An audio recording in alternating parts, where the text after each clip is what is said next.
আরে তোর পায়ের অবস্থা কে? পা ভাঙছে কেমনে? স্যার ভাঙ্গে নাই, আসলে আমি বং ধরছি। স্যার কয়টা টাকা ভিক্ষে দেন। তোরা ভিক্ষা না, তোরা দিমু পিড়ানি। ওমর আব্বা, এই জিনিসটা আমি ফ্রিতেও লই না। এলো এই ভিক্ষাটা দিলাম, এটা লইয়া সোজা হেনতে বাসায় যাবি। আর বাসায় যাওয়ার পথে মাছ মাংস দুধ ডিম বেশি বেশি করে বাজার কিনা নিয়ে যাবি।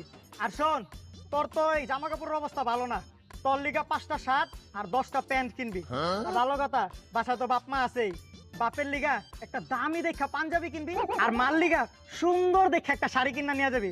আর যেই টাকা বাঁচবো ওই টাকা ব্যাংকে ফিক্সড ডিপোজিট করে লাবি। স্যার এই একটা হাত আর যে বাকি টাকাটা বাঁচবে, এই ফিক্সড ডিপোজিট না করিয়া একটা BMW গাড়ি কিনে ফেলাই।